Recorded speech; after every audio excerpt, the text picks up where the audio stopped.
Hello, hello, hello, good morning and welcome. You're on the mountain with Rick and Holoz0r, and it is time to go off the cuff. Bat first, coffee. I don't have coffee. I know, and I know the answer to this question, but it is how we start things. So, how do you take your coffee, Steve? Uh, in a broken glass at the bottom of a canyon. In a broken glass at the bottom of a canyon. As in, you hand me the cup of coffee and that's where it will end up. Or apparently it'll just not come for an hour. Yeah. Yeah. Uh, I'm kind of glad that it didn't. That was probably for the best. So, how were you intending to drink the coffee? You said it's just straight black? Yeah, That is because if I was going the to correct be, answer. if I was going to be punished, I may as well have been punished entirely. Kevin, with all due respect, my volumes are pretty high. We're in the yellow. I think you just might need to turn up your volume. Yeah, and I don't think I can eat my microphone more. No, I don't think he can. I think he's already chewing that motherfucker. So, what was the first game that you ever fell in love with? Uh, Heroes of Might and Magic 2. Ooh, I am a big fan of the Heroes of Might and Magic series. I think 3 is my favorite from that particular grouping. And then I have played a couple of the later ones, and they're just not even close to the same anymore. Yeah, I think I only really played it. I don't remember how long I played it for, but it feels like I played it for most of my youth, but it was probably just 3 weekends, but it left such an impression on me. Which was your favorite city type? Necromancers. Yeah, they're the best, right? Just those Yeah, free because you just skeletons every steamroll. combat. You just steamroll. Those Just free keep getting. skeletons every combat, the power liches, just so strong. Oh my god. Yeah.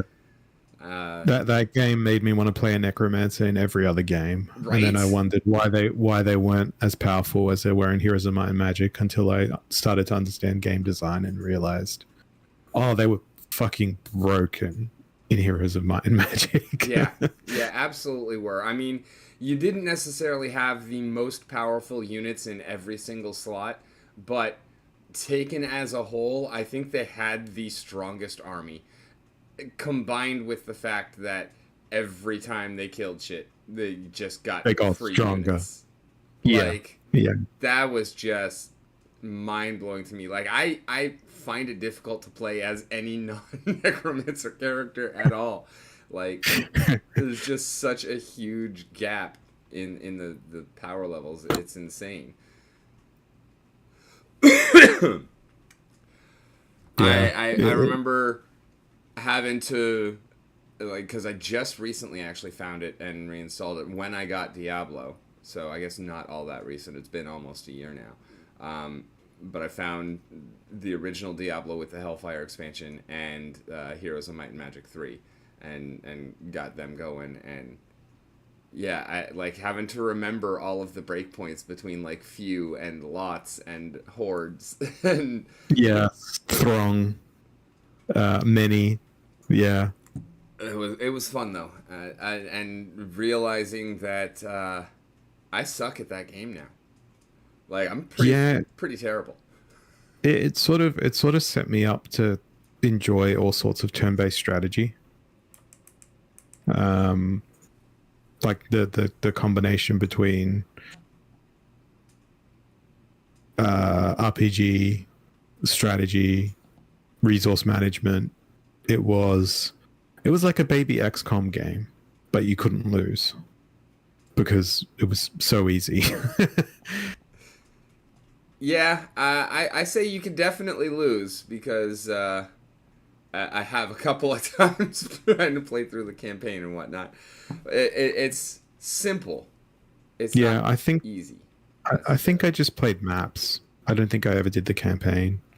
I Oh, just yeah, did maps. Like it's I'm going to be the actually necromancer now. it's a pretty difficult setup. Like a Yeah. lot of times, like you don't have a castle and you just have, X amount of minions and whatnot, but you have to take over a castle in order to actually start anything.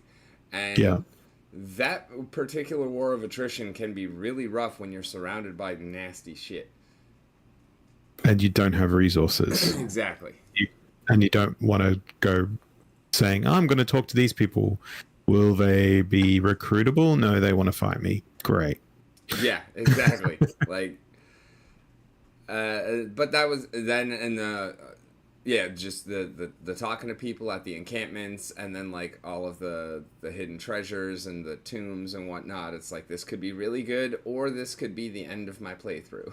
And for a game that was like had such dark and dire consequences for failure, it was really colorful for the time compared to every other game that was out there. I think that was one of the things that I really enjoyed about it too, is the kind of striking nature of the difference between the actual visuals of the game and the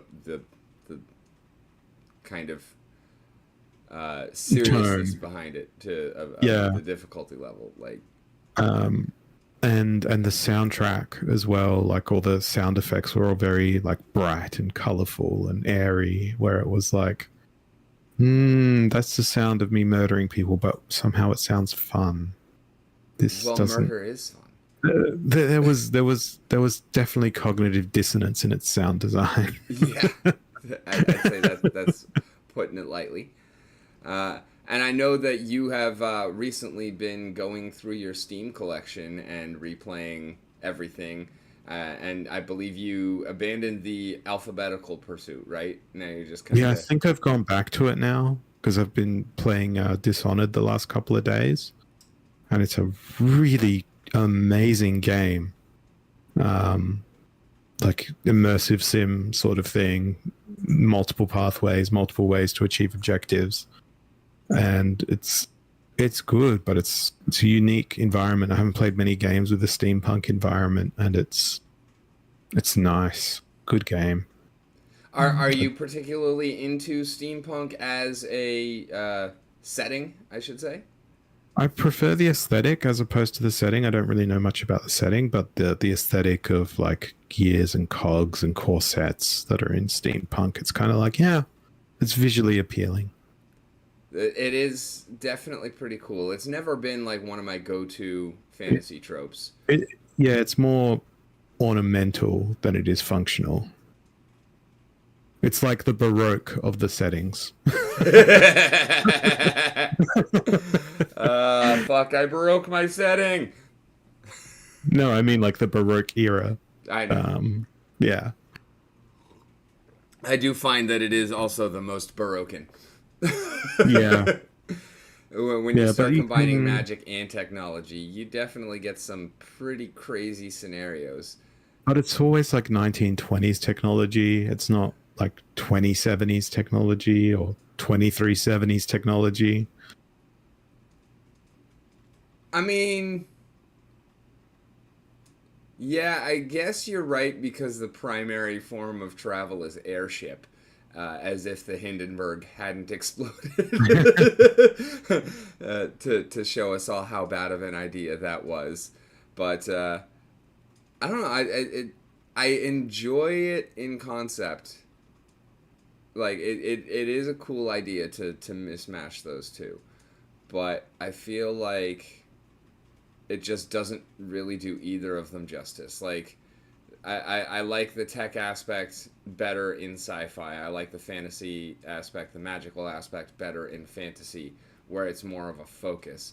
And I feel like when you put both of them together, you kind of don't really do either one justice. Yeah. Yeah. It's sort of like, it's more ornamental. It sparkles as opposed to fireballs. Do you remember when they came out with the steampunk plane for Magic the Gathering? No. I'm trying to remember what it was called now. I think it was Kaladesh. we actually did make a stop off at a plane, and a plane of existence, not a plane like in the sky. Yeah. Because I tripped myself up there. I was like, wait, we landed on a plane? What? But we were following one of the main characters' backstories. One of the Oathwatch planeswalkers, Chandra. And that was where she was from. And we ended up with some crazy shit because they introduced a new feature into the game called vehicles, which were artifacts that can be turned into creatures by using another creature to crew them. And so you had this one line of play where you could literally, like on turn 4 or 5, you could have an armored wolf drive a car, then use that car to fly a plane, and then use that plane to operate a train. and then have all of them coalesce into the trolley problem, where it's like, do I attack the planeswalker or do I attack their creatures? I brought it around to the trolley problem. I fucking love it. All right, I mean, so if you got 5 people on the one side of the tracks and you have the one person on the other and you don't know any of the 6, which way is that train going? I'd take out the single person because then 5 people would be indebted to me. Pragmatic as always.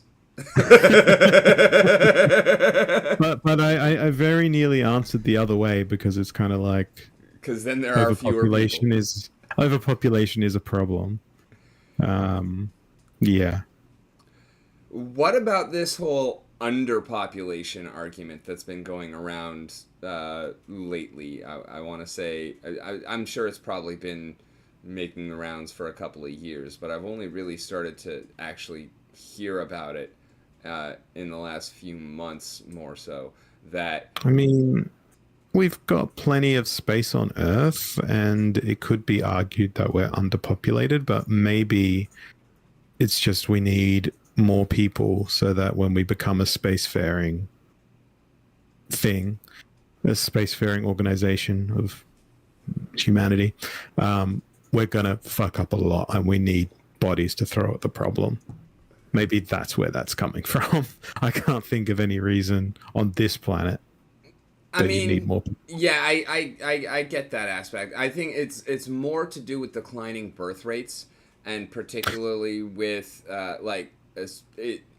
in China, the birth rates have been declining significantly over the past few years, and also like here in the States and in many other developed countries. Not that I've actually done research elsewhere to know the numbers and whatnot, but it seems like it's not so much a drop in the actual birth rates so much as a consolidation of where those birth rates are. And it seems like the more successful and more educated people are having fewer and fewer children, while the less and less are having more and more.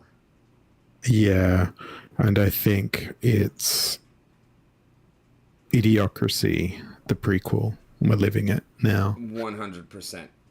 Yeah, but Gatorade, the great it's got news what's about that planes is craze. the great news is that I won't be alive to see the outcome. I don't even know if that's the case though. Like, things are moving at a breakneck pace. I mean, yeah. I mean, some people would see that as a great tragedy of, you know, not being able to have front seats to the apocalypse. But you know, it's who was that astrophysicist? The universe won't end with a bang, but with a whimper, or whatever it was. Who said that? Yeah. I think we're in the lead up to that whimper, but you know, we're not the main characters of this thing.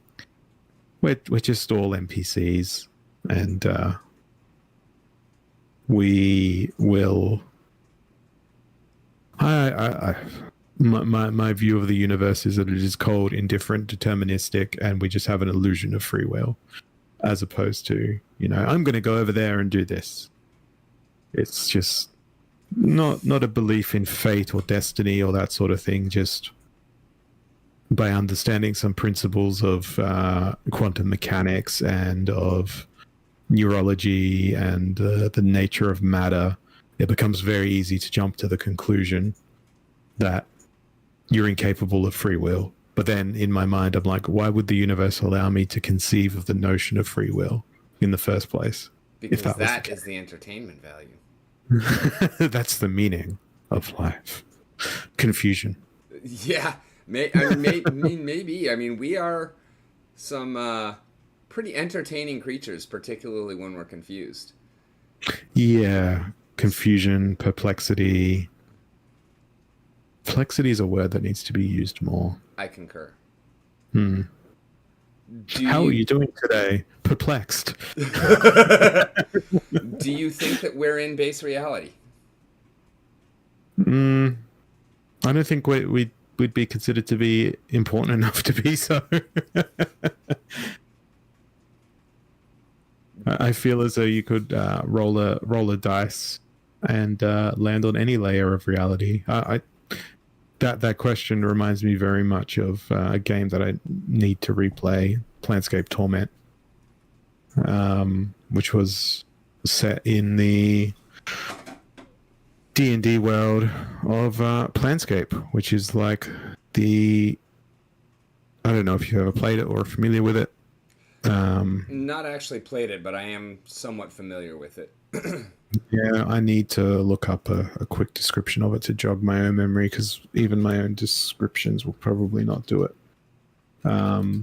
Justice. That's What his is favorite word. about it?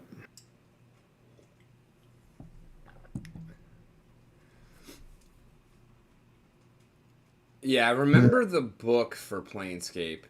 Yeah, I the never Planescape really messed with it multiverse. all that much because I love the cosmology and the Great Wheel, but I've never really taken many campaigns off of A Material Plane. large portion of Planescape Torment takes place in Sigil, a large city located atop an infinitely tall spire at the center of the multiverse that connects all the planes via a series of portals. Yeah, Yeah, I really enjoy Sigil. I don't think we're in Sigil based reality. We're not in the central portal system. We're not in that corridor of rooms that the architect has in the Matrix that lead to everywhere. Do you think we're We're in the just back rooms? we're just in one of those rooms. Do you think we're in the back rooms? I don't think that we're in any spatial room,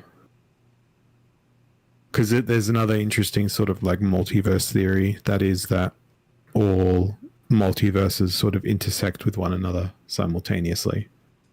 So it's one single plane, all of them having the corpus is probably the wrong word, but all having the same physical manifestations, but they being played out in different ways. It's a weird way of looking at the multiverse thing. But yeah, the whole backroom thing, I don't know. I've seen a few games on Steam where it's meant to be this scary, almost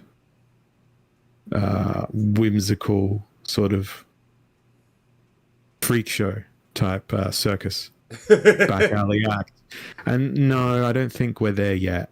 Some parts of the world are probably getting close.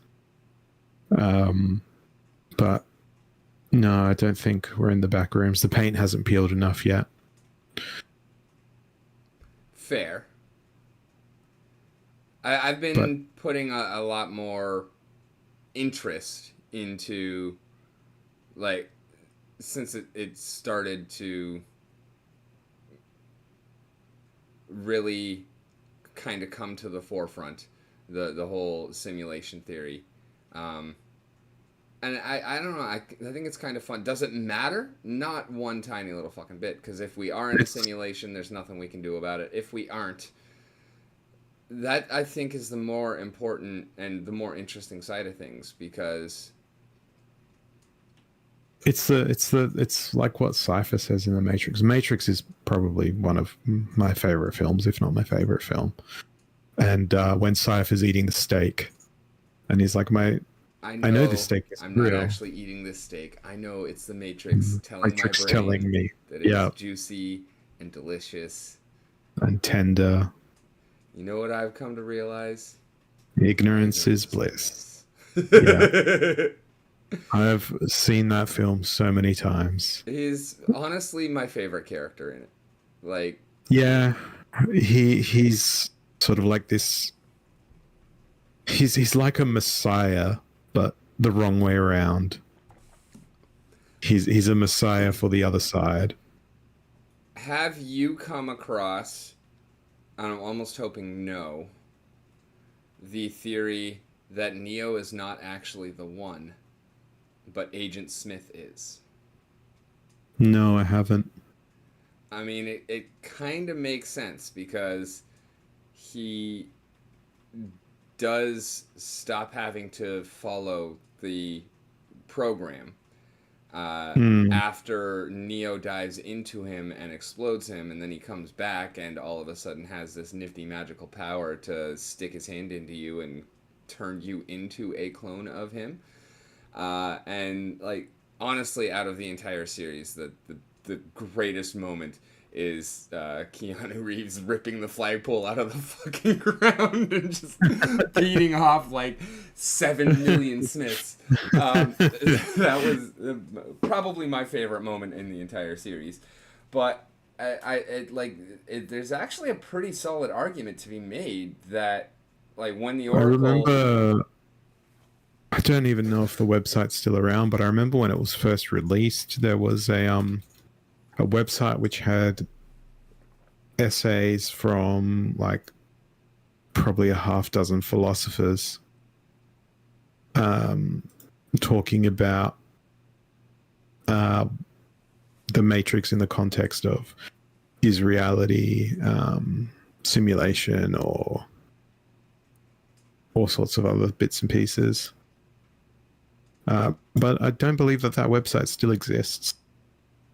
Like the very original, like 95, 96, 97, whenever it was released. That website. I don't think it still endures. Even before the Wayback Machine. Yeah, like they were heavy essays as well.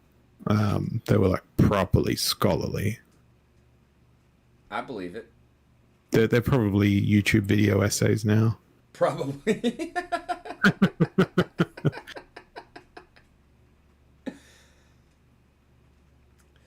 So do you think that we could get to the point technologically where we could create that level of simulation? I think we're at the point technologically where we could do a fuck ton of things, and yet you look around a suburban street or a city street or a country street or any street, and you think, we've got all this fantastic technology. We can transplant organs. We can do basically infinite energy through renewable energy projects and things. And it's like, yet the mortar on that building is still cracked. Yep. The road still has a pothole. The gutter still gets clogged with leaves when it's autumn and the trees shed. And it's just, how have we not solved these basic as fuck problems when we're apparently so advanced yet so juvenile simultaneously? Because when you look at the gamut of human history and the thousands of years that, you know, civilization has been around, a lot of it has happened in the last 100 years. And yet still it's fraught with such fragility and ephemerality that you look at things and you go, well, this could all just fall apart in any second. Yeah, And I feel like our grasp on existence is tenuous at best. yeah, and that also makes you stop and think about how beautiful things are as well simultaneously, where you have to appreciate the fact that for all the things that we can do and manipulate in certain ways, that you need to stop and just marvel at some things, like even at their simplicity of, if I tie a knot this way versus tying a knot in that way in a rope, it will hold, but this other way it will not. And it's like, the only way we found that out is because someone screwed it up. Right? Trial and error. It's And a sometimes constant. the penalty for being on the wrong side of that equation can be pretty fucking stiff. Yeah, because rigor mortis is a thing that happens to corpses. I don't know if you thought I was going there, but yeah. Am I surprised at all? You're the goth member of the WhiSKR Whispers crew. I Apparently. don't think I don't know that. Yeah. Yeah. It's like I want to coin a new term of pragmagoth, like a cross between pragmatism and gothic. It's like a medium between there. It's a medium that's between despair and reason. I like it. It's in the middle. But yeah, I don't know. There's also the whole thing of, cool, we can build amazing buildings, but then you look at things like the pyramids and some of the ancient Roman and Greek structures that have been standing for thousands of years, and it's like, we can't do that. Like, we have better technology now. Why don't we do better than this? Aliens. Why? And yeah. I mean, concrete can't really burn. Do you think that we will? I'm thinking of the Great Notre Dame fire now, but I don't think that it would have worked if it was made out of concrete. Right? Yeah, probably not. Do you think that at some point within our lifetimes, giving that however much you choose to give that, Be it 10 minutes, 10 years, 100 years, that we have a possibility of unlocking the secrets of how they actually made things like the pyramids and Stonehenge? I think there just needs to be a realignment of what desires people want to pursue. Because I'm sure we could redo that stuff, but it wouldn't be cheap. I remember reading a book in university. It was about this whole concept of deep time. I don't know if you're familiar with it. Where, on a human scale, we think, 70 years, what a long life. 80 years, what a long life. But on a planetary and galactic scale, time moves very slowly.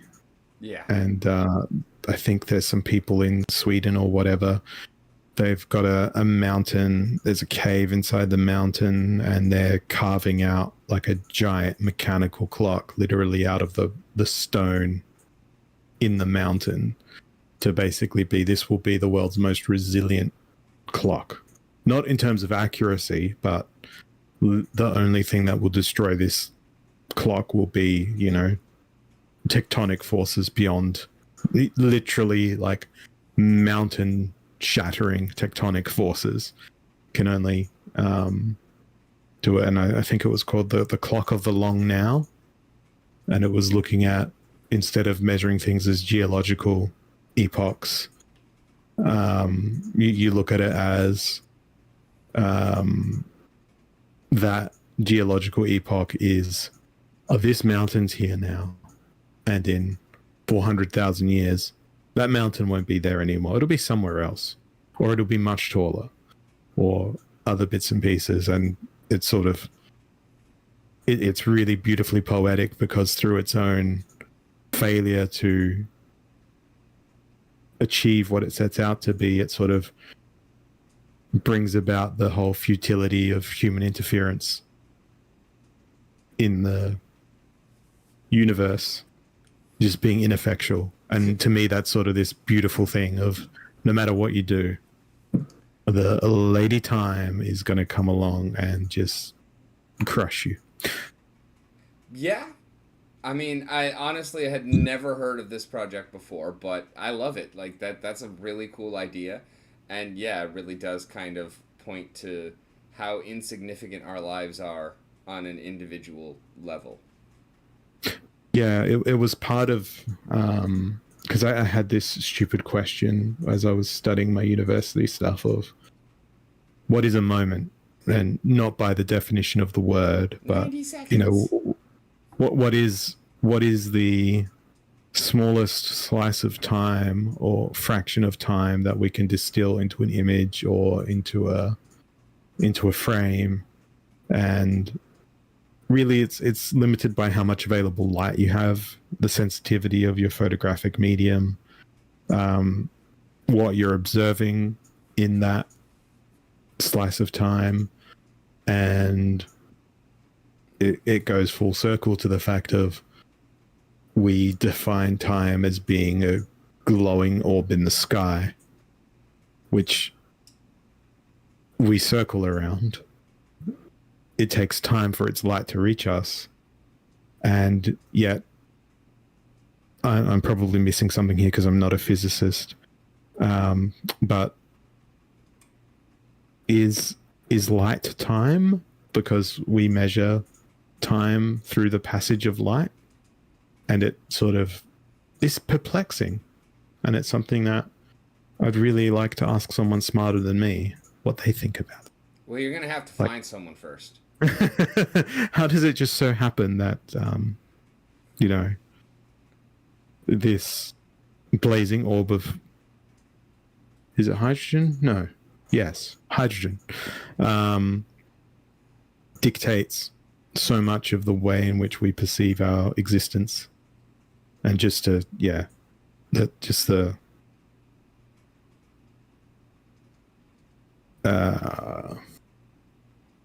I don't want to use the word phenomenology or ontological, but there I did because it's fancy fucking words. But, you know, just how it determines so much about what we do, what we are. And, you know, times that one resource that we can't multiply. We can't go get more of it. I think it's kind of natural that we base our understanding of time on that, you know, big glowing orb in the sky, just because it's easily recognizable and it's obviously regular, at least from our own viewpoints. And unless you were the Aztecs, you know, 1,500 years ago. And I feel like we as a species just kind of have a propensity to try and understand things by breaking them down to the easiest digestible pieces. Yeah, and I remember. I feel like time itself is actually just another measure of control. I don't think that our understanding of time has any real juice to it. I think that time, the way that we use it, is a purely human invention. Yeah, it's kind of like a rose by any other name. If we didn't have clocks, if we didn't have the notion of time, how would society be different? We would know that there'd be the dark and then there'd be the light and it cycles. And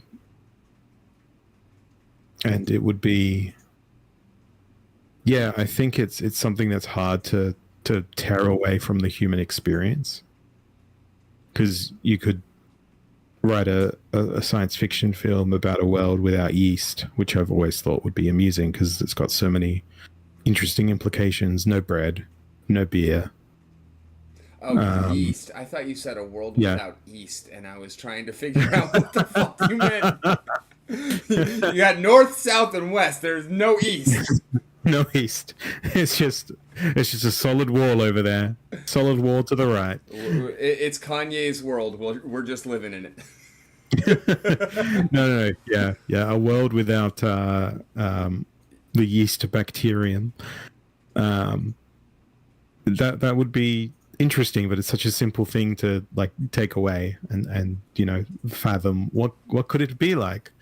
My brain cannot rationalize even a fictional world in which time isn't in the vocabulary. It doesn't exist because it's tied to the very way in which we use language and we communicate. And we've got the past tense, present tense, future tense. It's all. It's such a. I don't want to use instinctual, but it's such a fundamental part of the way in which we experience that to have it not be. I guess going back to your point about it being a control device, you could think of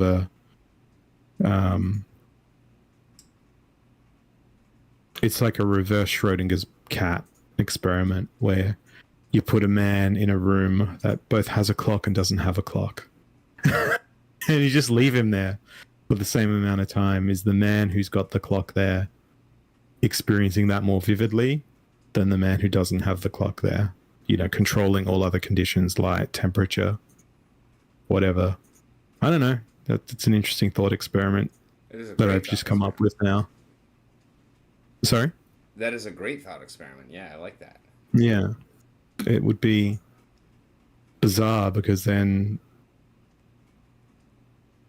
you've got yourself. And if someone's wired on stimulants, they're going to think, oh, that wasn't very long. But if someone's not wired on stimulants, they're going to be like, that took forever. And, that then plays nicely into, does person A have an inner monologue? Does person B not? What is that person thinking of? You take away that notion of time. Are they even thinking about it? It's bizarre. It's something that's going to keep me awake at night now. But then, yeah, I think that'd be an interesting experiment. I wonder if anyone's done that. What period of time would you think that such experiment should run for? You could do it for 10 minutes. You could do it for 10 hours. You could do it for 10 days. I think, time is one of the experimental variables in something like that. So it's kind of like you need the very concept of time to test time. Yeah, exactly. It's kind of inextricable, isn't it? It's just kind of circular logic trying to wrap your mind around it. And honestly, it's been one of my favorite subjects for as long as I can remember.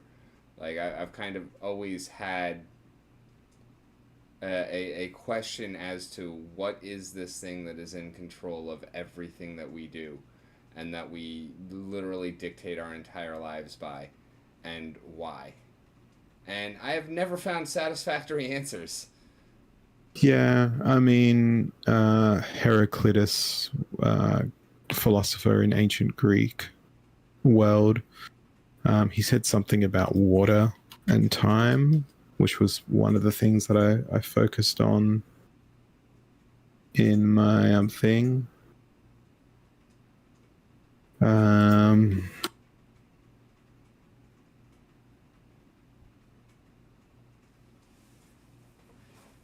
Trying to look it up. No man steps in the same river twice, for it is not the same river, and he is not the same man. Yep. Oh no, that was no, that was Heraclitus. Yeah, because I know that Aurelius had a lot of stuff to do with time as well. Yeah, Um, man, he a had a lot lot of to say about a writing. lot. It's all Oh pretty true yeah, too. yeah. But yeah, that's another notion that sort of fascinates me on the atomic level and the quantum of everything, where it's. And I know we had a discussion about dinosaurs separately, but the very notion that the calcium that's in your bones could have been the calcium in a dinosaur, or the um, the fluid in your body could have been the same water molecule that was a teardrop in some freaking Hollywood production or something, and like this constant recycling of physical matter in the universe by our bodies, by just natural forces, is sort of really poetic as well. So even though I go back to what I said at the beginning of this about determinism and deterministic universe and all that sort of rubbish, um, I believe that the universe began with a big bang, but this whole beautiful notion that all matter was concentrated at one point at some point. There you go. There's another time duality reference there, and it's been thrown apart and then has recoalesced in certain ways into beings such as ourselves that can sort of ponder on this fact. May not be fact, depending on what you personally believe. Is like so incredibly and intensely beautiful that it's like, of all the molecules that exploded, these ones that surround me have chosen to stay close to me, or have just so happened through random chaos to end up that way. And it makes you sort of appreciate everything a tiny bit more. Yeah, because there's an infinite number of ways that things could have happened to lead to you not being. So Yes. the fact that you are means you might as well enjoy it and do what you can with it. Yeah. And appreciate it, even though it may seem to be really sorrowful or uncomfortable or painful or unfair. It's all a matter of perspective. I think that Buddhism, if I was to be spiritual at all, would probably resonate with me the most, because it's just, it is. Do not question why it is. Just appreciate how it is, I think, is sort of the underlying mantra. I could be wrong, but that's my impression of it. It's kind of an accept and appreciate. Yeah. And do not go searching for things, because things just complicate your perceptions.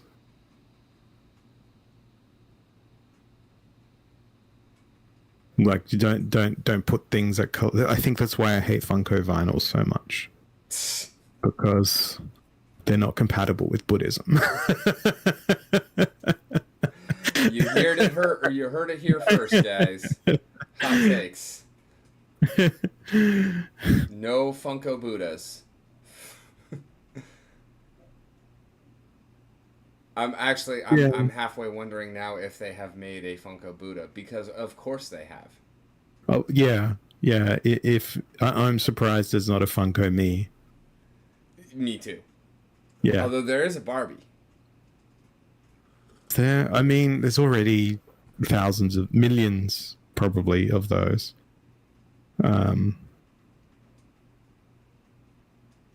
Both of the actual original Barbies and Funko Barbies. No, I was meaning that there is a Barbie of you, not that there's a Funko Barbie. I have no Oh, interest right. whatsoever. I got you now. I understand. I didn't know that homeless lumberjack was a Barbie archetype, but I'll accept it. Um, It's a better job than Beach. yeah. Have you seen the Barbie film? Huh? Have you seen the Barbie I have film? not, no. Oh, because yeah, the job is beach. Yeah, I've Um, not seen that one or Oppenheimer yet.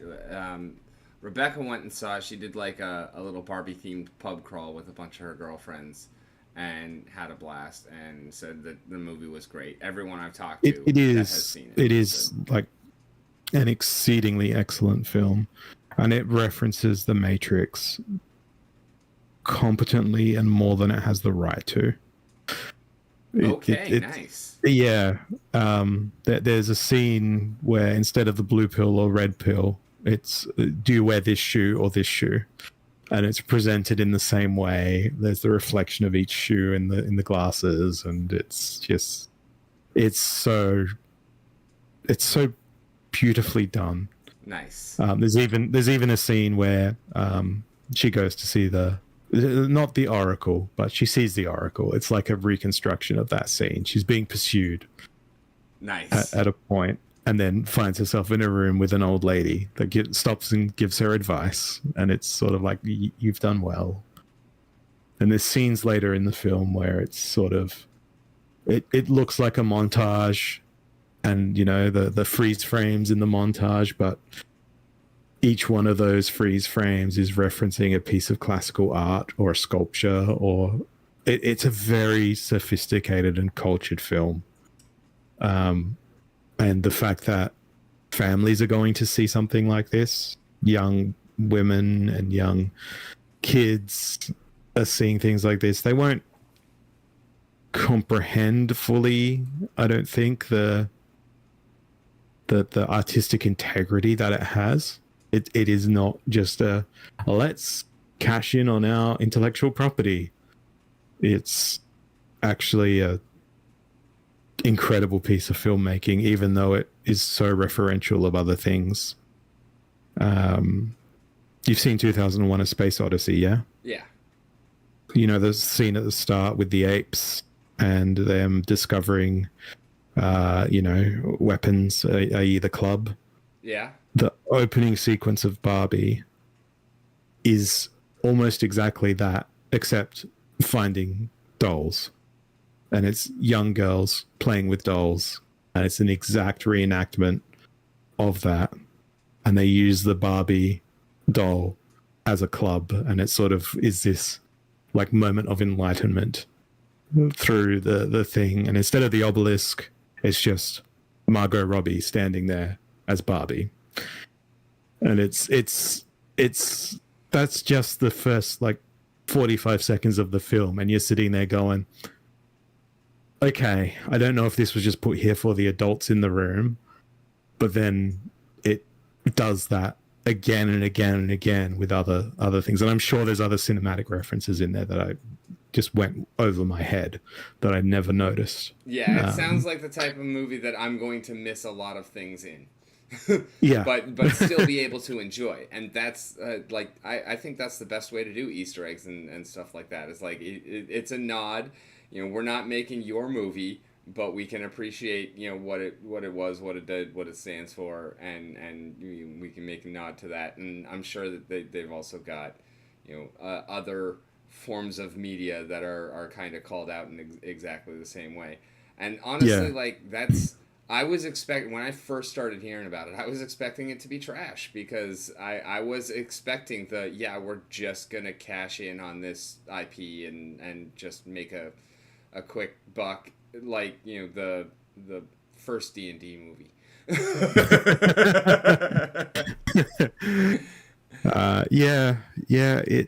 I mean, I saw an article the other day that it's now the highest grossing film of all time, which is, wow, good freaking job. Yeah.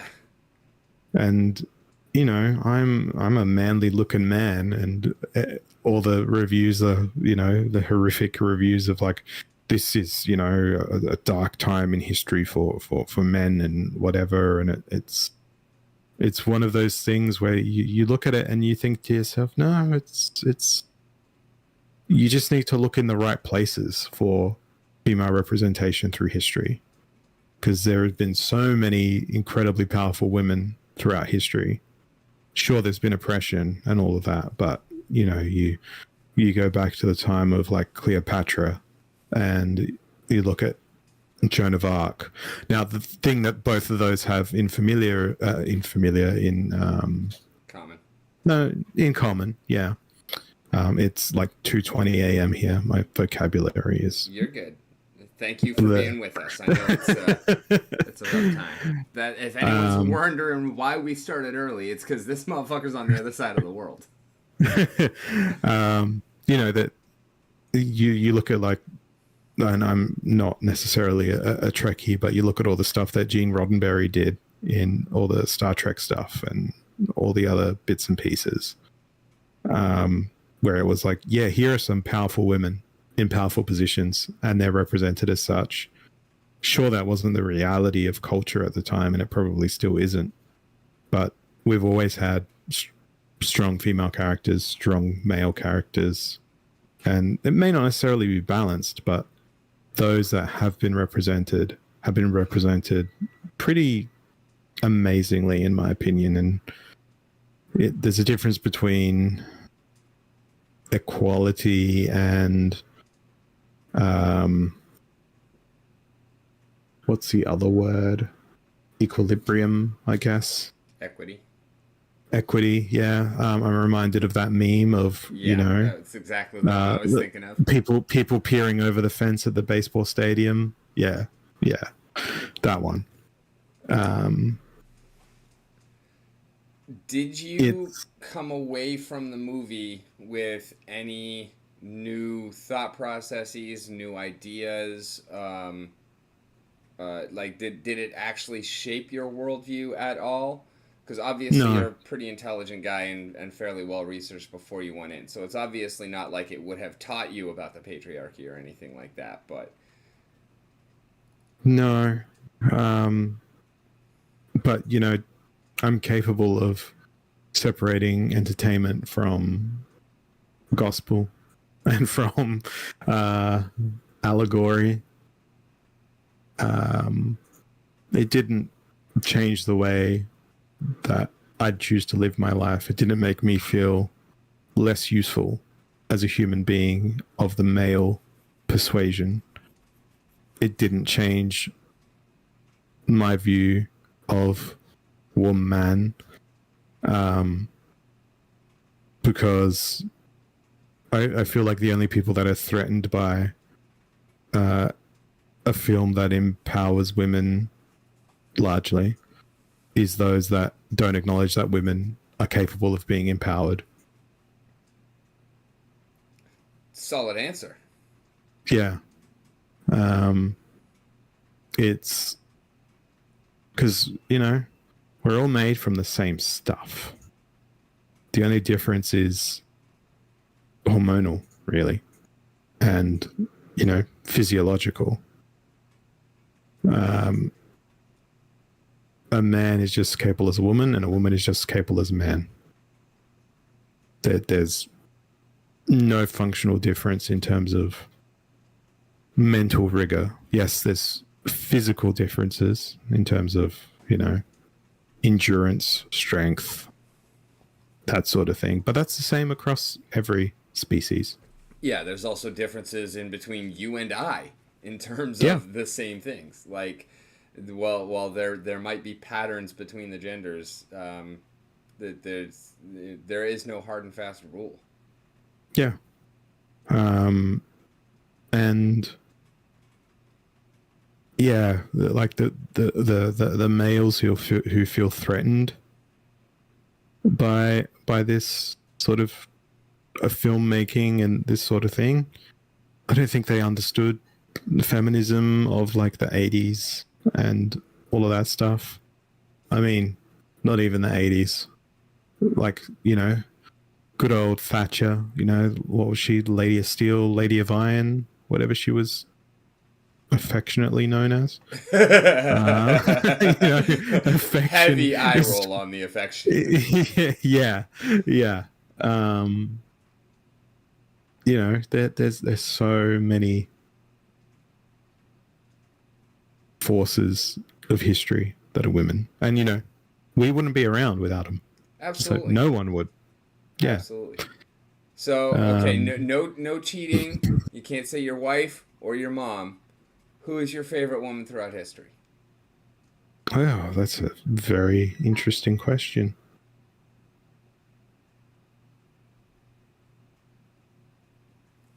I think I have to go with Joan of Arc. Like the combination of I will do this for my people and do this for my country, but and you know, as an atheist, this probably comes across as the wrong way, but her for God has given me this mission. Like that true sort of almost possession of her husk as a human to literally lead armies of men against, you know, her enemy. I can't remember if it was the War of the Roses or whatever. Because there was another video game that really caught my attention when I was growing up, which was called Jeanne d'Arc. And it was a historical fantasy based on Joan of Arc. But there was like, I think the young King Henry was a demon in this game. Nice. And yeah, it was very much, you know, we must fight against the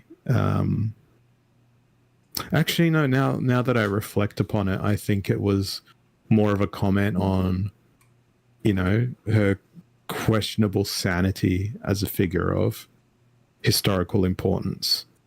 Because if she was, you know, hearing voices from God and whatnot, perhaps in her mind her enemies were demons. Man, that game just got a lot deeper by me just reflecting on this. Yeah, Love when that like happens. unfortunately, the game was only released on the PSP, PlayStation Portable. So it's I've still got my copy. I've still got a PSP. You can emulate it pretty easily, the game, but it's a story. Yeah, I think Joan of Arc and like the golden statues of her in Philadelphia and in Paris. I've seen both of them because there's two of those statues. I've seen both of them in person, and that was an interesting pilgrimage that I didn't expect because I didn't know that there was golden statues of her until I was in Paris, and it was like, yes, and here's the statue of Joan of Arc, and I'm like, I know her from that video game I played, and then going to Philly and visiting friends there, and it's like, yeah, we got a statue of Joan of Arc, and this was just after I'd been in Europe, literally, and it was like, yeah, okay, let's go see it because then I can say that I've seen both of them, and it was really sort of interesting that, you know, these two monuments continents apart. Is it two copies of the same statue, or is it two distinct statues? They're pretty much identical, like in size, materiality, that sort of thing. For all I know, it could be quantum entanglement, and it could be the same statue, just physically co-located in two different places. So it's Schrodinger's Joan of Arc statue. It's base level existence, Joan of Arc statue. So which one is the real one and which one is the simulation? You'd have to ask Jean Baudrillard. Or Baudrillard, or however it's said in Frog.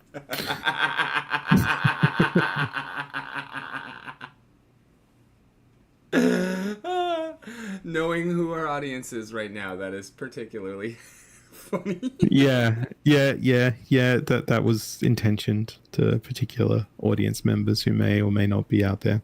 Of the amphibian persuasion. Of the amphibian persuasion. Yeah.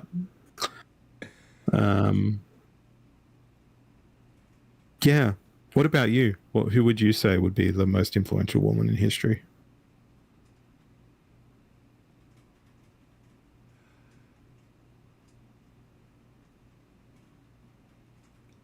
See, A lot of the ones that I want to go to are actually fictional. But would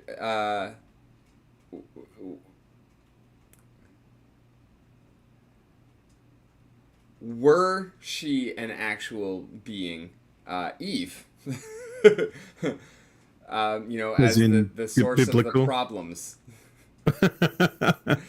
As in Not that I that apple. actually like believe that women are responsible for all of the problems, but God, do I wish that there was something that simple that we could just it's your fault. All of this, it's all your fault. And I feel like there's a important lesson to be learned from the fact that that story still has the prevalence that it does and the effect that it does on today's society, and that it's all Does it? bullshit to begin with. The problem with that is that Christianity, Catholicism, all the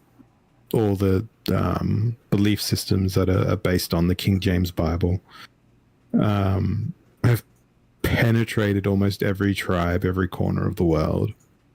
I know that there's like Amazonian tribes that have not, been disturbed until the forest has become cut down around them. The cargo cult sort of indigenous peoples that are, unaware of the marvels of the modern world. It would be interesting if you could communicate with them in English without all that generations of historical, biblical literalism and how that's shaped legal systems and all sorts of things. It'd be interesting to know what their altruism looks like culturally and whatnot. Like, I had my mind blown the other day that the statute of limitations in Australia is 7 years. So if you want to pursue a company for a financial thing or a debt or something, that debt is forgiven after 7 years. And that's literally in fucking Deuteronomy in the Bible. And it's kind of like, really? That's why the statute of limitations is 7 years? Do we have no better system? And that just blew my mind, that how can we still be so primitive? Right? Like, this is shit that at least supposedly was written, thousands of years ago. Yeah. And that's still the basis of our legal system today. Like, where is the growth as a species? Where is the evolution? Where is the progress? Oh, I've got a quote about progress for you. And I think I've read this to you in the past. So there was a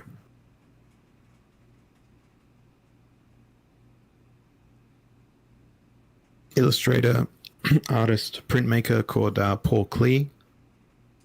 He did this print of an angel that kind of looks like a bear. It's not very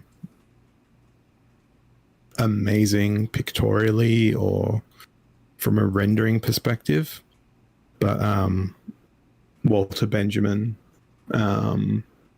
wrote about this, and it's a quote that sort of stayed with me. Like, you look at that image that I just sent you on Discord, and it's pretty. It looks like a child's drawing, if we're going to be critical of it. But this cultural theorist, Walter Benjamin, has written on it. A Klee painting named Angelus Novus shows an angel looking as though he is about to move away from something he is fixedly contemplating.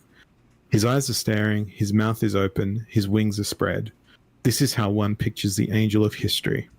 His face is turned towards the past. Where we perceive a chain of events, he sees one single catastrophe which keeps piling wreckage upon wreckage and hurls it in front of his feet. The angel would like to stay, awaken the dead, and make whole what has been smashed. But a storm is blowing from paradise. It has got caught in his wings with such violence that the angel can no longer close them. The storm irresistibly propels him into the future, to which his back is turned, while the pile of debris before him grows skyward. This storm is what we call progress. And with what you said about progress, it just reminded me about this. That's pretty intense. Yeah. It's also a really cool looking creature. I'm going to need you to stat that up for me for Galil. But yeah, this notion that progress is just a unending catastrophe and wreckage, and this storm from, I'm pretty sure paradise is being used in a biblical context there because it's capitalized in the original text. Unless it's referring to the South Australian suburb of Paradise, which is not that. It's just an ordinary suburban area. It's sort of, it still has that whole biblical sort of Judeo-Christian sort of progress is the storm of God's hand, meddling. Whereas that's not my personal belief. So what is your personal belief? Cold and indifferent universe. Deterministic. Perhaps there's multiple ones. Thoughts on precious metals and progress. I mean, elemental metal is just that. It's pretty fucking metal, dude. It's inert. It's useful. It can be applied commercially and industrially to produce things, but I may as well offer you up banana peels as an exchange of value. In fact, I'd argue that the banana peel has more value than a metal, because a banana peel has the potential to become fertilizer, and then you can use that to grow more food. Whereas, what are you going to do with metal? It's useful, but it's also, you can build a fence, I guess. Keep them motherfuckers out of my swamp. Keep them away from your banana peels. Yeah, I think it's just we assign value to things for really interesting reasons. I think it's again going back to that whole rose by any other name. If a rose smelt like a Shrek swamp, would we still look at the flower and think that's a pretty flower? Probably not. I don't know. I would think that there would be some who can, because there are definitely some people who will see and recognize one attribute of something and focus in on that to its entirety and ascribe whatever attribute, either positive or negative, to the entire thing, rather than looking at it as just part of something, and who will react to just that part. That brings me to a memory of me standing in the university library, and there being a whole section of books on beauty, and there was so many books that were truth is beauty, beauty is truth, and variations upon these headings, probably 300 or 400 books, all centering around this topic by various authors at various points in history, and recontextualizing the fact that, and who knows, maybe it circles back to the Buddhist methodology that, by accepting what it is that exists, you can appreciate it for its beauty, because the truth of its existence is beautiful, or the evidence that it exists is there. It's a really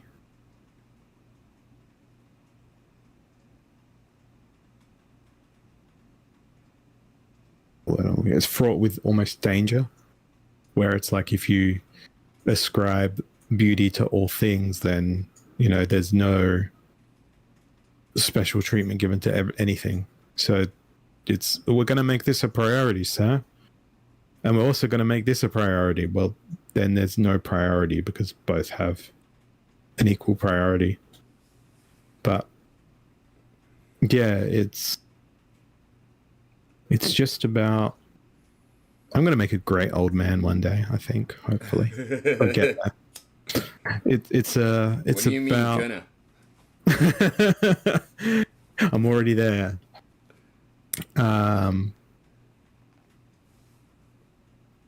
I forgot what my train of thought was going to be about that topic. Honestly, Derailed. If I had an IQ, it would be 40 points lower right now due to fatigue. That's actually an interesting topic though as well, especially the way that you just worded that. What are your feelings on IQ and the concept of accurately measuring intelligence? I think it is a fool's errand because you are what you measure. What gets measured gets results, though. I mean that's one could say, although I would not make this argument, but just a straw man.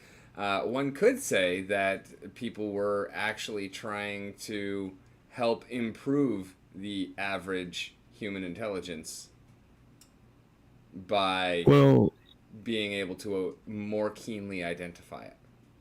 Wasn't there some scientific studies? I can't remember what it was that was added to town water, where it saw a marked increase in human intelligence in that area. I'm unfamiliar with this. It was some mineral or something that was added to, maybe iodine or something. I can't remember. Some compound was added to town water supply. No, not fluoride. That was for teeth. Yeah, I'm going to try and look this up. And you know what my search term's going to be? What got added to water to make smart. I am so smart. I am so smart. SMRT.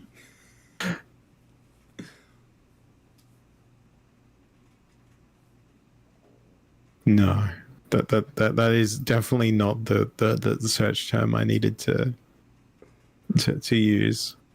Your Google foo said F you. Well, the only results are, what do they add to smart water? What is the new technology in drinking water? What are smart water solutions? And it's like, we can monitor how much water we're using and all this other bullshit. And I'm pretty sure there was something added to water supply that saw a marked improvement in school test results in a region once they did it. But I don't know what it was, and I don't know what region. But hey, at least it wasn't Flint, Michigan, with fucking fire coming out of the taps. Oh my god, those fucking pipes and those poor people. Fracking, yeah, we can't stop paint from peeling off the building, but we can literally crack the Earth's crust and mantle to extract gas. Thank you very much. And we're going to do that. Yeah. And then people will have flames come out of their water taps. It's so fucked up. It's like the lengths that we go to destroy ourselves for a little bit of comfort in between. Yeah. It's pretty fucking just out there. You don't need a kettle. You just turn the tap on. Yeah. You can't even do that in Australia.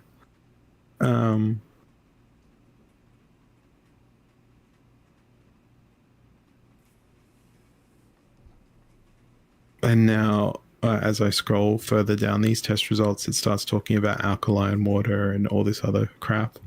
And it's kind of that's funny because Oh God, water ionized. Ugh.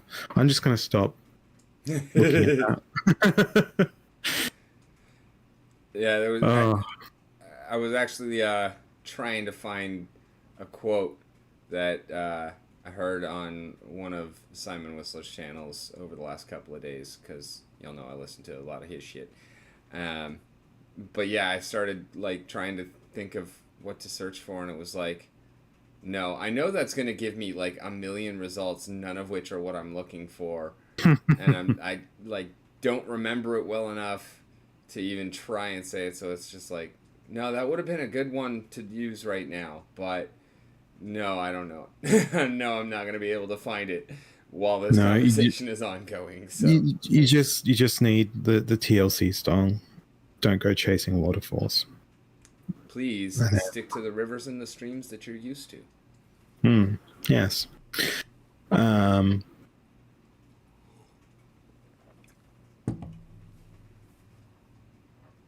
I was trying to make that more inappropriate, but I'm not about to diminish the experience of those who've seen tsunamis and king tides and hurricanes and all those sorts of things where immense volumes of waters fall.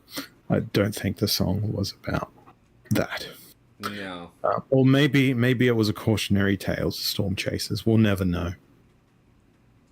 I mean, that's entirely possible. I think that it was actually intended just to give Weird Al a base on which to write "Don't Go Making Phony Calls." Like, I think that was the entire point and purpose of that song. Just as Soundgarden's Black Hole Sun was a basis for Weird Al's Asshole Sun. Yeah. Yeah. Every time I hear Black Hole Sun, I hear Weird Al's version. It's a disease. Yeah. Very much also true for Amish Paradise and Yep. fuck, I don't even know the name of Weird Al's version of it, but American Pie. Like that one, Yes. I just cannot not. Yeah. When parody is better than the real thing. In so many cases with him, it is. Yeah. White and Nerdy. Yes. All about the Pentiums. But my favorite Weird Al song is actually not a parody, and like that blows a lot of people's minds. Don't even realize that he did write original songs. But are you familiar with "The Night Santa Went Crazy"? No. Oh my god, it is amazing. It is probably the greatest Christmas song of all time. Just as Die Hard is the greatest Christmas movie of all time. Absolutely. Absolutely. It's not Christmas until Hans Gruber falls off Nakatomi Plaza. I saw a Honda Civic in traffic in front of me, and it was a Honda Civic, and it had the license plate holder from Nakatomi Plaza Honda. Nice. And it had all these other Die Hard references in its bumper stickers and things. And yeah, it was a wonderful thing to see, because I think I did see it around Christmas time, and I'm like, it's come out for its daily drive. Beautiful. I love it. Meanwhile, my wife has sent me some academic paper link. Yes, iodine. Oh, okay. There was a study done in China where they added iodine to the water. I knew that was useful for killing bacteria and shit like that. Purifying And that untrustworthy water. But apparently it increased their IQ by an average of 9 points.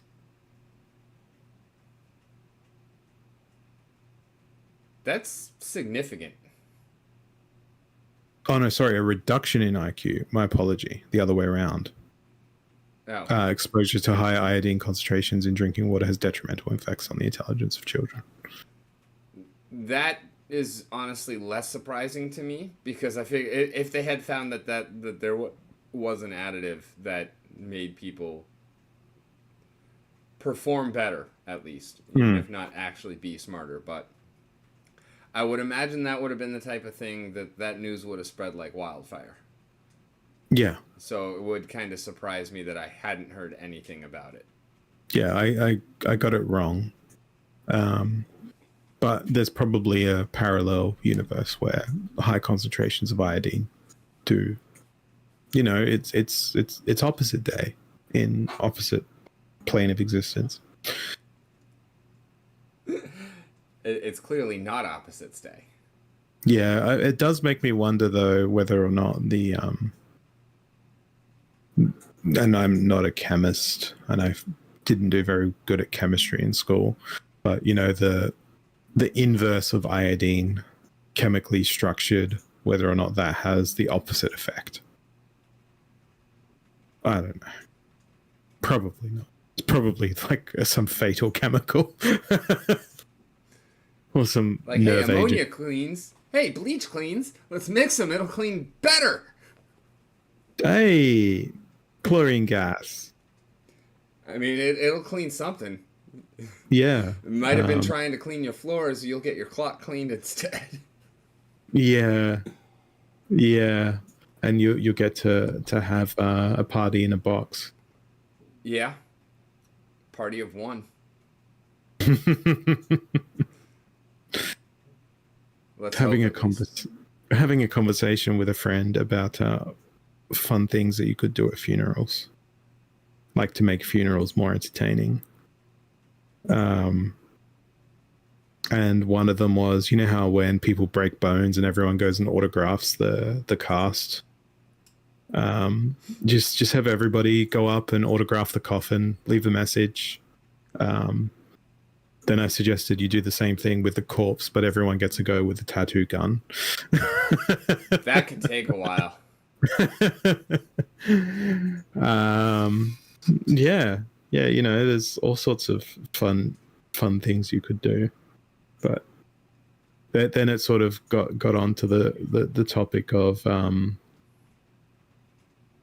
it's something that you'd much rather enjoy while you're still alive, have that sort of a party. Yeah. They say such nice things about people at their funerals. It makes me sad to realize I'm going to miss mine by just a few days. Yeah, exactly. Then again, I've always been early to everything, so it would surprise exactly nobody if I showed up to my funeral alive. Well, like I said on my wedding day to my party of guests that were probably perplexed and puzzled that if you any car's a hearse if you die in a car crash. True. Or rather, every car's a hearse if you die in a car crash. Yeah, it's pretty dark, but I think that should be the face of some anti-drink driving ads. Is your car? I feel like that might how's be, that? How's that for clickbait? Is your car a hearse? We can use that title. I like it. Yeah. And then inevitably people would misread it and would interpret it as is your car a horse? Well, it's got 300 horsepower. But what about duck power? You know what the crazy thing is one horse does not have 1 horsepower. Yeah, like didn't I look up the other day? I wanted to look up like how many horsepower can a man generate, and like sustained a man can generate about 1/3 of a horsepower. Like indefinitely, they could maintain that level of work. Yeah, that sounds reasonable. Whereas an athlete would be able to generate, I think, almost 3 horsepower, but only over a period of something like 10 minutes. Or So one punch.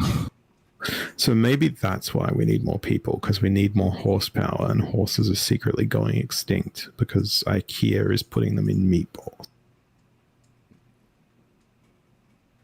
All right, now you got to work in the bees too.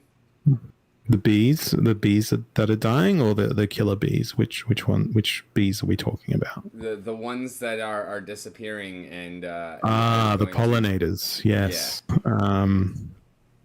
Well, it wasn't actually two planes that flew into the World Trade Centers. It was two massive swarms of bees that just happened to be shaped as Honey doesn't melt steel airliners. beams.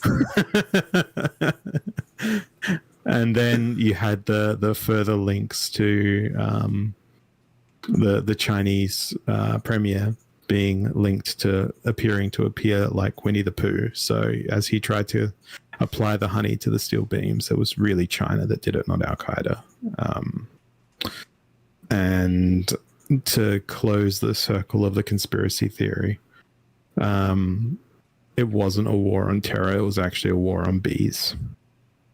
Because as we know, the greatest concentrations of bees are in the Middle East, and they needed to be carpet bombed out of existence.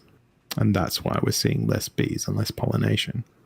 That is still going to carry some pretty serious negative consequences for us moving forward.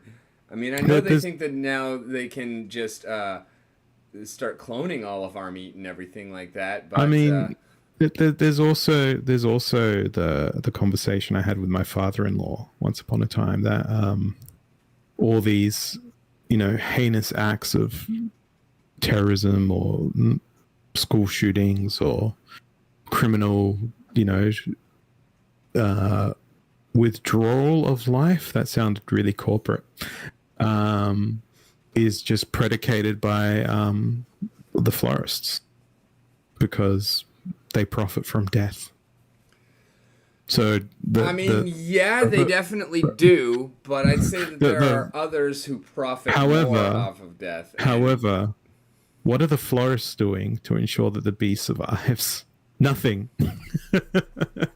Their very livelihood depends on it. Yeah. Yeah, that's a solid point.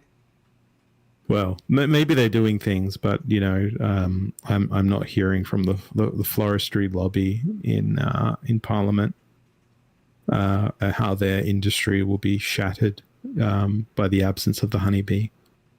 How much attention are you actually paying to Parliament on a daily or weekly basis? In Australia, not very much.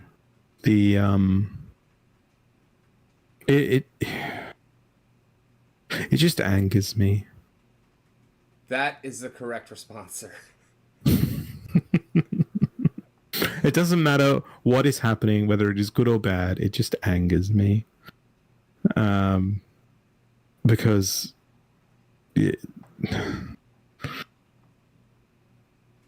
it's... I'd much rather that scene from the Monty Python, where it's like pulling a sword out of a stone ain't no system of government. Yeah. He's not my king. Strange women lying about in ponds distributing swords is no basis for a system of government. Exactly. And like with all the barriers to entry to the political system and all the nepotism that is part of the political system is not a meritocracy. It is a popularity contest, and that is not healthy for society. Yeah. I don't find any flaw with that argument. But if they did have strange women in lakes handing out swords, I'd very much like to have one. Yeah, particularly Excalibur. I mean, that was a... No, I was more referring to the strange woman in the lake. I'd like to have one. The sword can be optional. Got me. Because I think the strange woman in the lake would be a better representative in government. Or just all the strange women of all the strange lakes forming a political super parliamentary. Yeah. Because you could go to the lake and talk of your ails, and then the women would meet, and then we'd solve the problem of the patriarchy simultaneously. Coming where full circle. do loggers and pilsners come into it?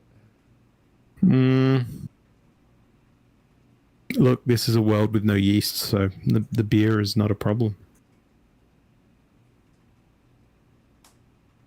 Damn, you just got answers for everything. It's all this Buddhism that I've been studying in the last 15 minutes. It is really good studying while you're having a conversation with somebody as annoying as I am. I have become one with my turmoil and perplexity. There's the perplexity. Finally worked it in there. Yeah, now I just want to. My internal monologue just wants a list of every song that uses the word perplexity. And I think I can already think of one. I bet you Eminem has dropped it. I bet you I have a new challenge for myself.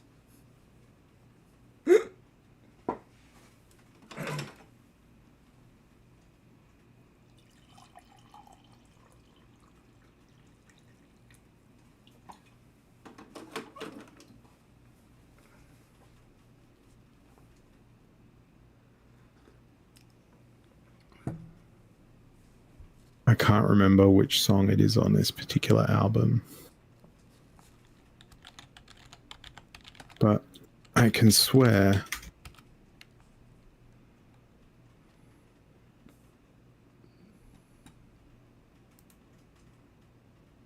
but it's possibly. Well, according to lyrics.com, we found 99 lyrics matching perplexity. Really? Theta Waves from System of a Down. That's the one I was thinking of. That's the song I was thinking of.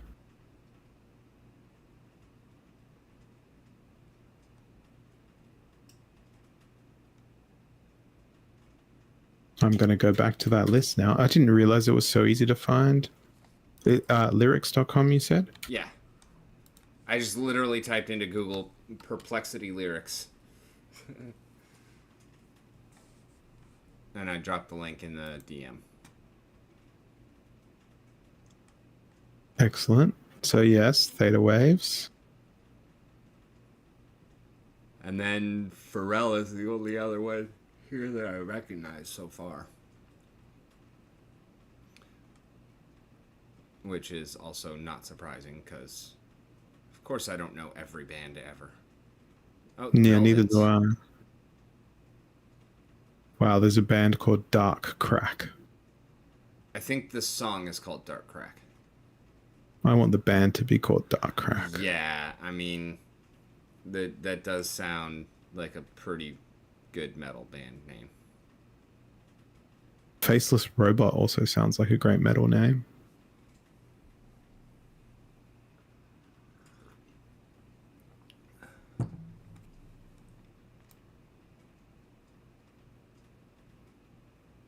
Wow, this is a fascinating zeitgeist of culture. Right?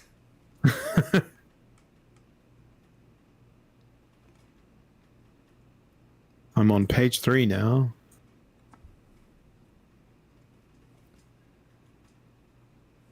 Come across anything else good? Nothing that I know. The next word I'm going to use is hubris.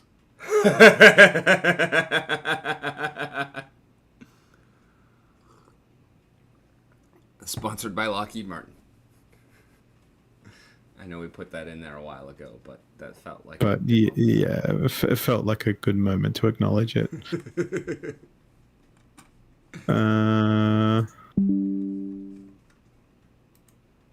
Yeah, okay. So hubris. How many times does that appear in music?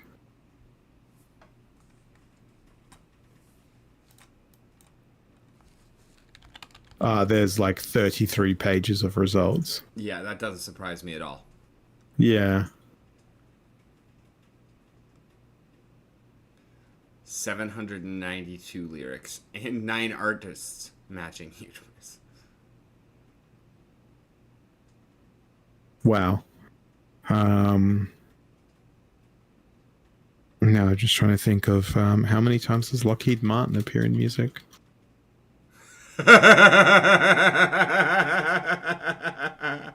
19 lyrics, 167 artists, and 49 albums. It's a pretty impressive inspiration. There's a song, Lockheed Martin OnlyFans.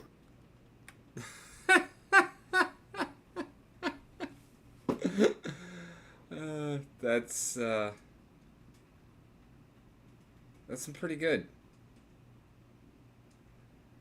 That's pretty good. War porn. Oh, this song is war porn. Occupy Iraq and send 1 million off into the great beyond. Coup yourself with the safety on. True to yourself in as much as you dutifully spew out a mucus of QAnon. You can't convince me the capital wasn't surrendered. Every intention of digging us deeper down into the treacherous webbing of censorship. Ebbing your speech and dissension, you can't hold Biden accountable. Not in his mentions, not in the streets. Know that in the end, that Joe will defend the elite. Wow, this is a fucked song. And I have no preference of Biden or Trump, but wow. Yeah, they're both complete and utter pieces of shit. Where was the bit about Lockheed Martin?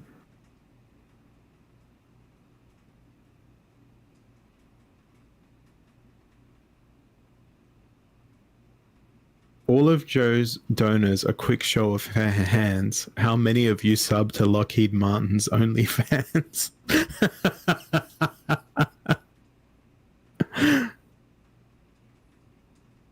Oh.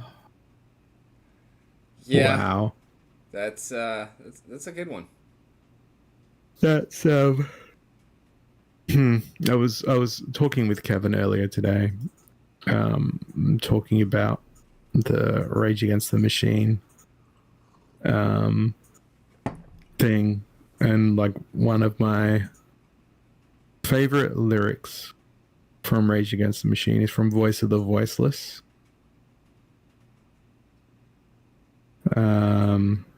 And you know, every American in the world is gonna be so upset by it, but make the masses a mastodon path to trample the fascists on.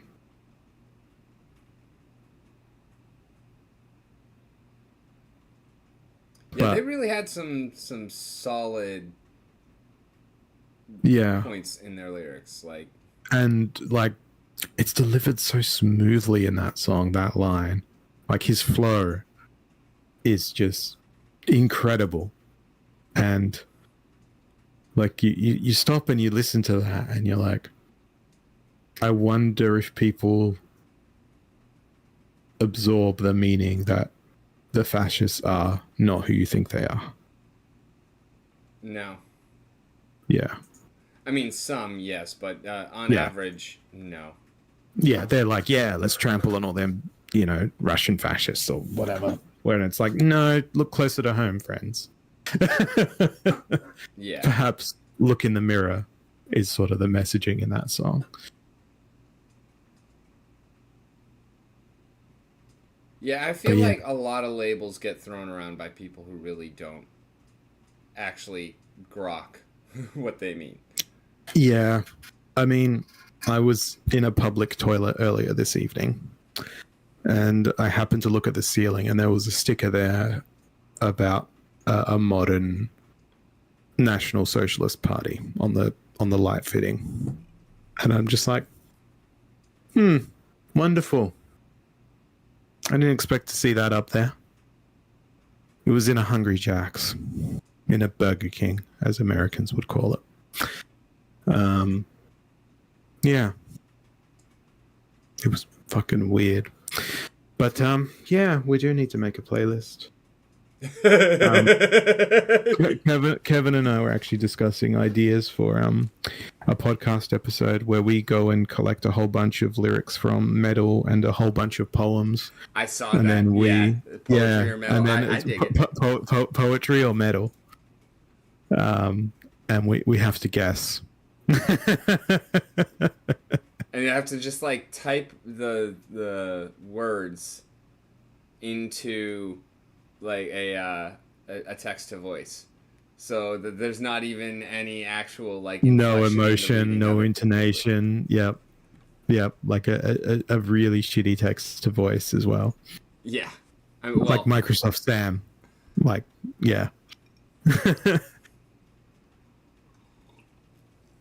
Actually, I think that's something that we should do. That should be yeah, our no, I'm next. totally down. Yeah.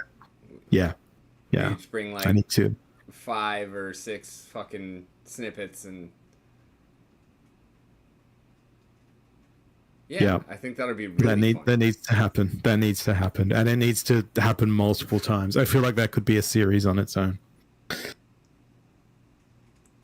I'm just trying And to think of where I'm gonna go because I definitely have lots of options to draw from. oh, like I can think of a lot of metal. I think the poetry part's going to be the challenging bit.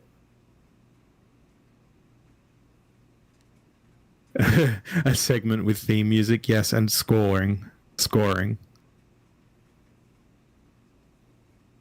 Both in terms of the background music and in terms of keeping track of who gets how many points. Oh, that was very, very meta. Incredibly meta. Hey,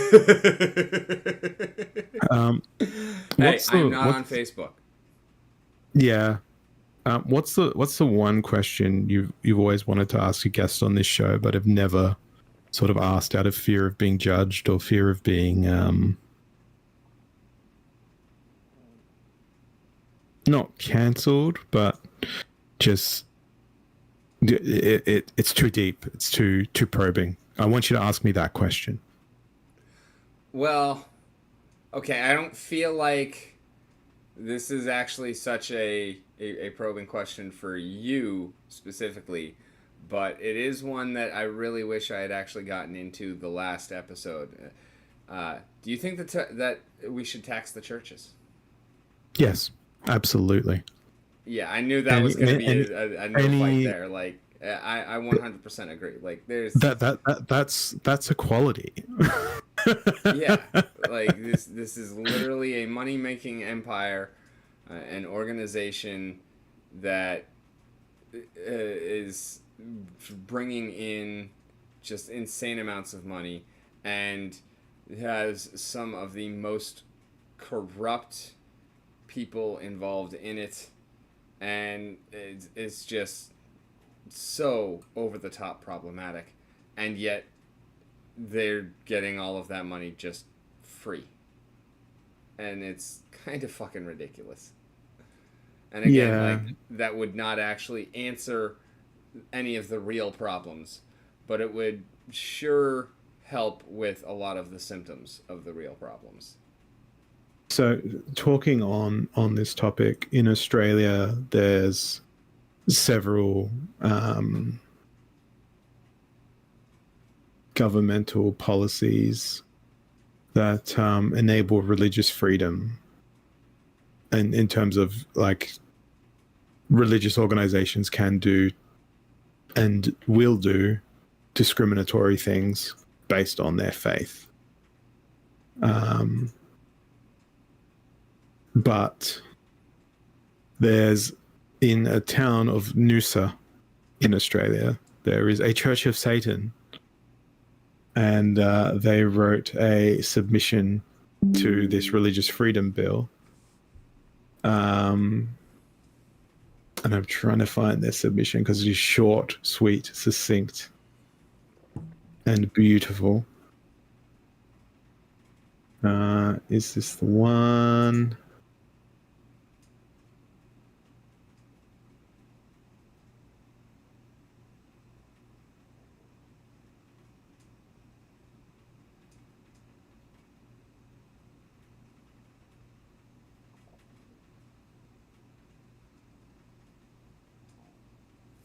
Wow.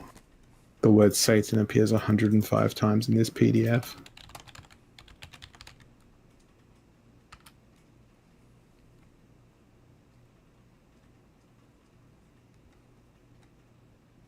This was released under a Freedom of Information request, but it was something along the lines of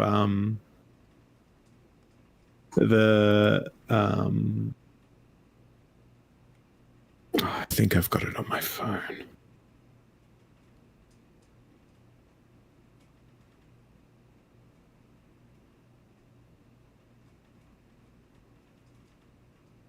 No.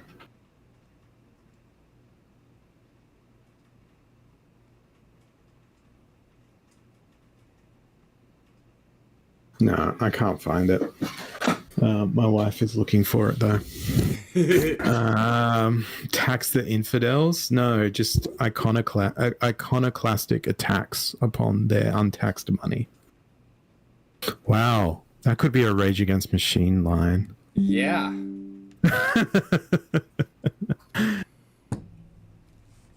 I want to find this damn thing.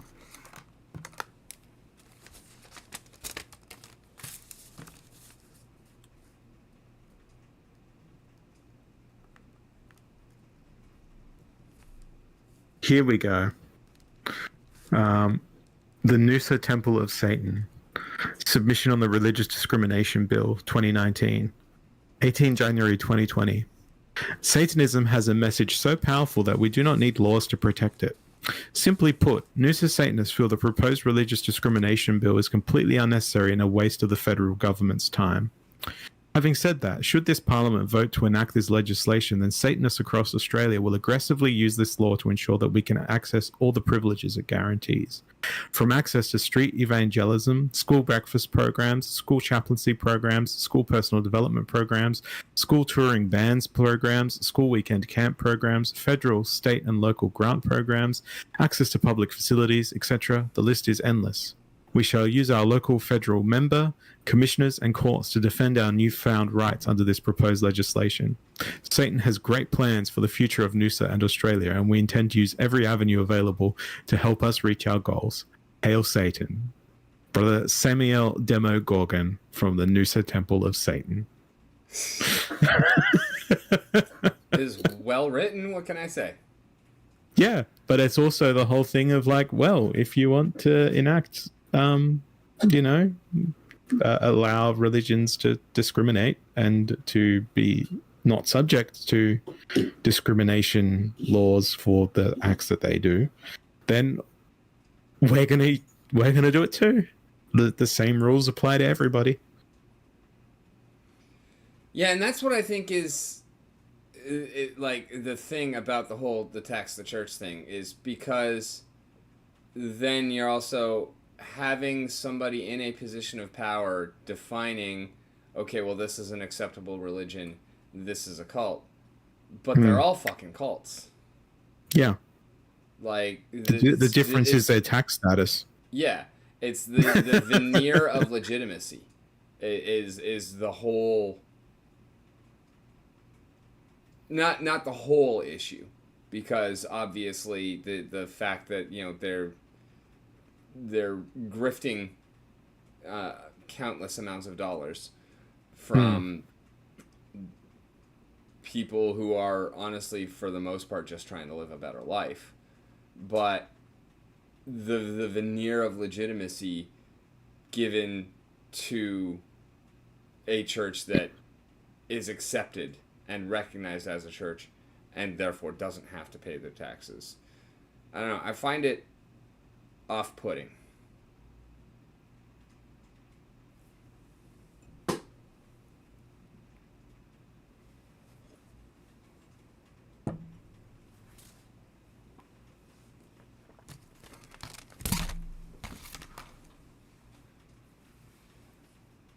Yeah, this was like Australia's version of the whole anti-abortion thing, this religious discrimination bill, where some medical professionals on the basis of their religion were saying, no, I won't help you with abortion or terminating a pregnancy or whatever you want to call it, on the basis of their personal religious beliefs.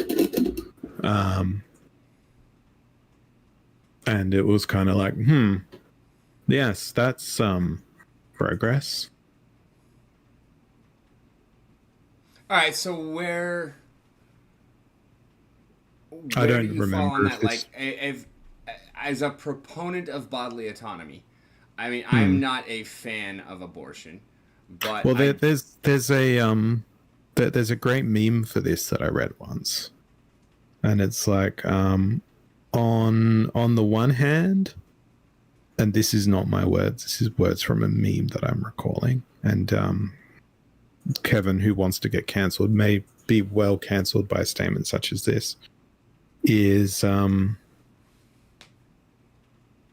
I do believe that people should have the right to have an abortion because sometimes it's clinically necessary, sometimes it's not the right time, but on the other hand, abortion gives a woman choice, therefore I can't be for it.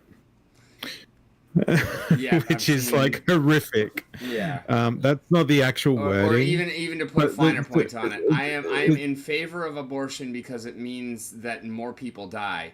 Yet I am against abortion because it means that women have a choice. I'm trying to find the. Here's another one. My corporate employer is going to pay for my travel expenses for me to go have an abortion. And an angel descends from heaven and then passes them a note which reads, because they don't want to pay for your maternity leave. Yeah. Although, this is America. That doesn't Here we happen go. anyways. Here we go. I found the meme. Since we all love talking politics, I figured I would drop my views on abortion. See, on one hand, I agree with abortion because I hate kids. But on the other hand, I strongly disagree with abortion because that is giving women a choice. I'm so torn between the two. That's the actual wording. Yeah, I think I've actually seen that particular post. One of you guys probably put it in the WhiSKR Whispers chat because I know I saw it before. Yeah. Abortions are a necessary source of population control and of culling the retarded. Wow. Well, if we're going to play the Chris Angel conspiracy theory music, if COVID didn't get them, the abortions will. Wow. Did the sun just go down? Because it got dark in here. Oh, I think it's about to come up here in a couple of of hours. That's a foreign thing to me. Yeah. I mean, I'm with you. I think there's too many humans. We don't need more of them. Therefore, I think no, that's a terrible thing to say. Abortion should be mandatory, but only on certain days.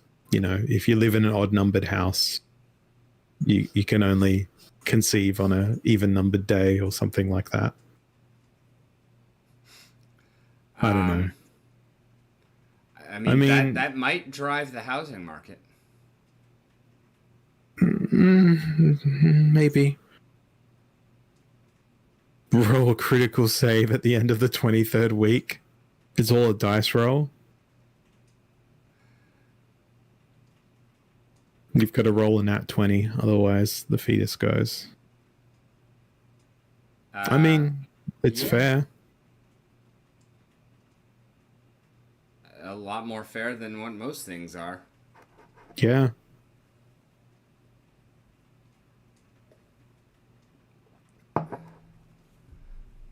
I've rewatched The Labyrinth lately, and so every time fair comes up, like I just Bowie pops into my head. You keep on saying that. I wonder what your basis for comparison is. Well, it's just like the word normal. What's your basis for comparison? I like how medical documents do everything possible to not use the word normal. They're like, appearance is typical. Yeah. It's a funny fucking world that we live in. It's a very funny world. It's a funny fucking species we're part of. Least amusing ways. My wife has chimed in with the no sex in June, therefore no Aquarians can be born.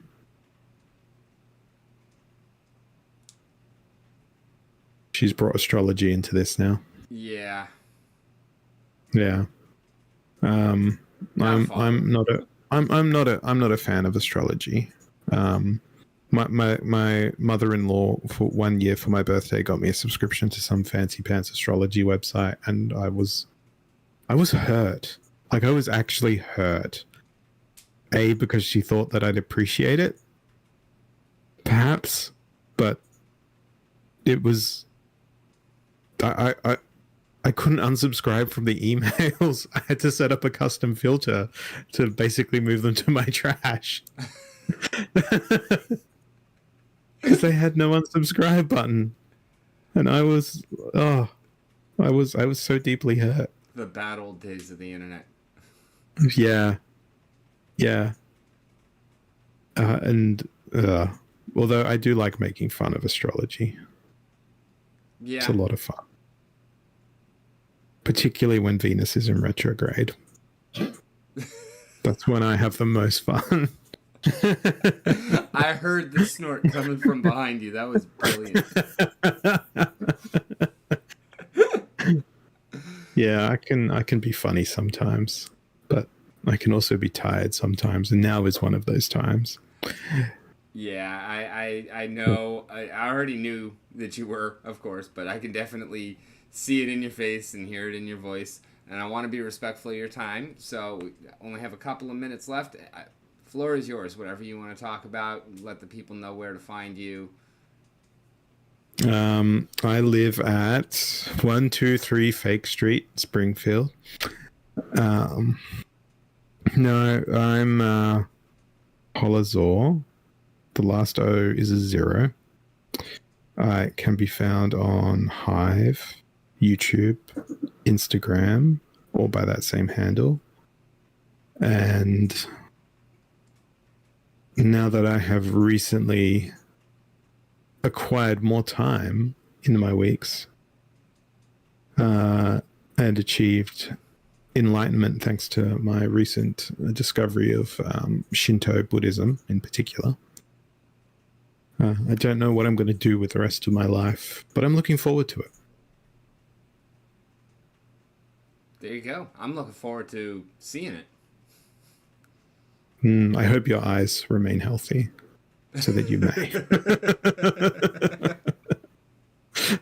That would be a bizarre thing. Instead of like, see you later, take care. It's like, I hope your eyes remain healthy. Goodbye. I might have to Jeez. might have to work that into one of our race's lore. You'd want to try and avoid saying that to people with glasses. Yeah, only cups.